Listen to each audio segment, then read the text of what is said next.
Hey, it's Amy, your favorite chronic pain coach here. And Moira asks, hey, Amy, I've got osteoarthritis and my doctor wants to do surgery on it and I don't want to have it. Do I have to?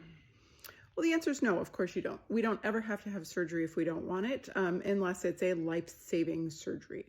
So no, you can indeed manage your osteoarthritis without having surgery. Oftentimes what happens is we come into a doctor in chronic pain, they start taking images of our insides and they find things that quite likely were probably there before we started having pain. I had this experience myself last week. I fell at around Thanksgiving. I've been having pretty debilitating shoulder pain, and so I went in to see the doctor. The muscles in my neck have gotten tight from all of the tension around the pain. And when I mentioned that, he said, okay, well, we're going to take an x-ray of your neck because it could be coming from your neck. And I said, I'm quite positive it's not coming from my neck, but I'm almost 50. So I'm certain that we're going to find, loss of disc height and probably some arthritis in there. And what happened was the films came back. He was like, hey, look, we've got a little bit of arthritis here. And I said, okay, I get that. But is that amount of arthritis really commensurate with my pain, which doesn't change with the movement of my head, but does change with the movement of my arm and is movement specific and as a result of a fall?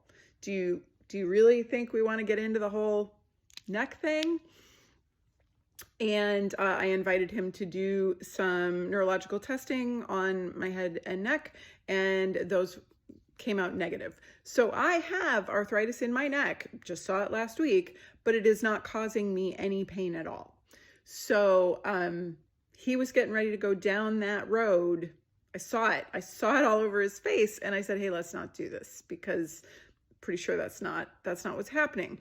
But we know that as we age, arthritis is really just part of the aging process inside of our bodies, as opposed to like gray hair and wrinkles on the outside.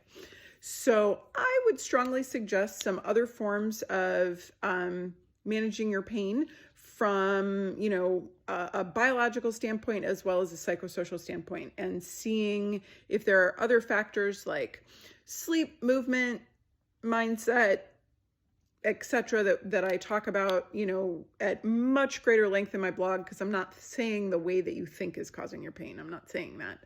But I would suggest that there's a lot more things that can be done before we need to cut you open, unless your doctor has a reason other than pain for why he wants to do surgery. So I don't want to blow off your surgeon, but I think it's important that we understand why they think cutting is the right response. And I'm going to suggest that research tells us cutting for pain doesn't tend to work out well. So yes, you can absolutely recover without having surgery. Hope that helps, Moira.